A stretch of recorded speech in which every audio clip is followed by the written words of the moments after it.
Yes, jeg har fått 10 minutter. Jeg hadde den her på 30 minutter i Make Data Smart Trondheim, så vi ser hvordan det går an å gjøre det på 10 minutter. Men jeg skal i hvert fall snakke om to ting som jeg er opptatt av, data og bærekraft. Det har vært flere innlegg i dag på bærekraft, så det er veldig gøy. Det tror jeg kommer til å bli veldig mange flere av i fremover også, koblingen mellom de her to. Jeg heter David Oskar Eia, jeg jobber i Innmeta. Jeg har 35 års erfaring innenfor dataanalyse.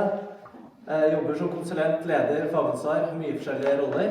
Jeg er styreleder i Dataforeningen Sør-Øst, så det er veldig gøy å kunne være her i vest og ha på Make Data Smart her. Jeg har også vært med i Oslo flere år. Engasjert type, så er jeg i borettslaget selvfølgelig også. Glad i mat, spesielt sterk, spicy mat. Jeg jobber i Innmeta, vi er 300 mennesker. Vi er ute her, så dere kan snakke med oss. Vi har nylig fått Bergenskontor også, så det er jo kjempebra. Jeg kommer fra over fjellet i dag, men en veldig flott gjeng vi har her i Bergen. Men uansett, hvorfor står jeg her i dag? Det er flere krav og reguleringer som kommer, og noe som blir gjeldende allerede i 2024. Vi har hatt noen innlegg i dag også om åpenhetsloven og annet også. Det er veldig mange nye systemer og løsninger som skal løse alt for kundene våre. Jeg jobber selv som konsulent, og det finnes mange måter å løse et problem på. Bærekraft har blitt mer og mer sentralt i virksomheter. Det er ikke noe man lenger kan bare si outsource, nå skal du fikse bærekraft for selskapet vårt. Det har kommet høyere opp på agendaen i enhver virksomhet. Og så er det rundt data, at det er viktig med gode kvalitetssikrede data. At det ikke er å si bare at vi er bærekraftige, og så står det med det. Man faktisk blir holdt ansvarlig for det man sier, at man ikke grønnvasker da. Så det er jo litt av det vi kommer til å lære etter hvert. Så det er litt viktig å ha med seg det store bildet. Vi er jo del av EU, så EU har jo EU Green Deal, som handler om nullutslipp, klimanøytralitet. Det blir snakk om at man skal prøve å få private investeringer i retning av bærekraftig økonomisk aktivitet. Det er et rammeverk her. Så vil det komme standardisert rapportering for store foretak neste år, og så vil det gradvis bli innført for mindre foretak 2025 og 2026 og videre.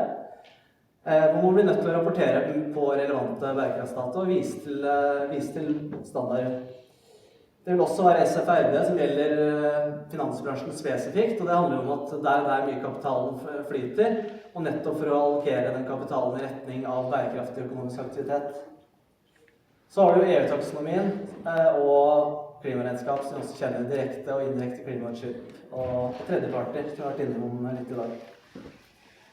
Så jeg skal fortelle historien om 3 personer i dag. Vi har en daglig leder, en bærekraftsdirektør og en revisor. Vi kunne gjerne hatt et veldig fint innlegg av Kjetil tidligere i dag fra innkjøpssiden, for det kunne også vært en person her. Men i alle fall en daglig leder som ønsker at bærekraft skal komme mer tidligere på agendaen. Vi har en bærekraftsdirektør som ønsker å oppfylle de strategiene og målsettingene man har i det, og sørge for at man etterlever de kravene og reguleringene man har. Og så har det en revisor som skal sørge for at det man sier stemmer. Så hvordan skal man få kontroll på det her? Innenfor bærekraft så handler det om noe som heter dobbelt vesentlighet. En av de handler om at hvilke ytre forhold kan påvirke din virksomhet på en vesentlig måte. Hvis det blir et stort ras i din hovedproduksjonssenter, så vil det ha en stor påvirkning på din virksomhet.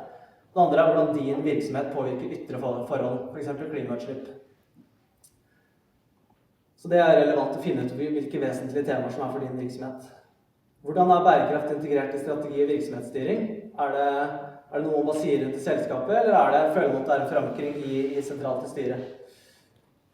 Hvilke systemer og prosesser har man for innsamling av de dataene her, bearbeiding og analyse av bærekraftsdata, og her er kanskje særlig den koblingen med data som jeg er her for i dag. Og hvilke kvalitetsprosesser har du for å sikre korrekt rapportering, som også revisor og de som skal attestere de her dataene vil være veldig opptatt av også. Så da har de følger jo alt det vi pratet om, så daglig leder har jo da gjort den forankringen i organisasjonen fra toppen, som har vært snakket om flere ganger i dag, som er veldig viktig. Bærekraftsdirektøren har bestemt seg at han ønsker å bruke en dataplattform for å samle de dataene her. Det er nødvendig å ha strukturerte prosesser for å kunne jobbe med det, også for å kunne fordele eierskap og kunne bygge opp gode prinsipper rundt datadeling. Og revisoren har da satt seg inn i hva som er de vesentlige aktivitetene til virksomheten, og har forberedt på å revidere den virksomheten. Så her er det en standard skisse på dataplattform, så det skal bli mer snakk om det her. Det er en sett av relevante datakilder her. Det er masse Vi fikk jo sett eksempel ja-nei-skjema her i sted, som kan gi utrolig mye verdifulle data og jobbe proaktivt med leverandører. Så det her er jo mange aktører som selger finansielle data og bærekraftsvurderinger av selskapen. Det er utrolig mye bærekraftsdata man kan ha inn her, som til slutt skal lede ut til ESG-dataprodukter som kan leveres til ulike deler av forretningen. Nå er jo Snowflake og Informatica ute der også. De jobber jo også veldig mye med integrasjoner og datamarkedsplasser og den slags også. Så det skjer veldig mye både på datakildesiden og på leverandørsiden innenfor den sfæren her. Så det er grunnen til at jeg er opptatt av det, jeg jobber mye med datamodellering til daglig, er jo at hvis du skal lykkes med bærekraft, så må du få bærekraft inn i virksomheten sin datamodell. Det er jo et eksempel fra en finansbransje hvor du har en veldig etablerte datadomener. Du må få bærekraft inn i det systemet for å kunne jobbe med det på tvers, så at du ikke løser det som et rapporteringsbehov noe på siden, kjøpe et system, og at du får det inn i strukturen din. Og det er nettopp det som jeg tenker er litt av verdien i det å kunne ta det inn i en dataplattform og få på de strukturerte prosessene som er rundt det. Jeg har vært inne på litt ulike typer data i dag. Noe er strukturert, noe er ustrukturert. Så det er jo behov for å kunne analysere også ustrukturerte data med avanserte metoder også. Det er mye som kommer i form av ESG-rapporter og annet også som man må få analysert. Klimarisiko, det er veldig mye forskjellig man kan ha. Det her går jo bra, 5 minutter igjen. Så Jamie er litt opptatt av hvordan skal komme i gang. Det er jo en prioriteringsøvelse for å kunne lykkes med det her, og det er jo en tidslinje på også hva du skal rapportere og hva som er viktigst. Så det er det aller første spørsmålet man må spørre seg selv. Hvilke data trengs, og hva er viktigst? Og sette opp en tidslinje, sånn at du oppfyller de kravene som du skal ha den kommende tiden, men også rigger deg for en fremtid.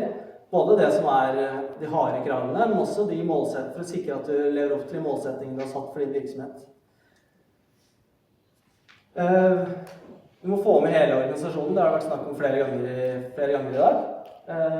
Nå har tydelig eierskap. Det er flere som kan dra nytte av bærekraftsdata. Det er ikke bare, vi har jo vært inne på innkjøpsdelen her også, men det er også analytikere.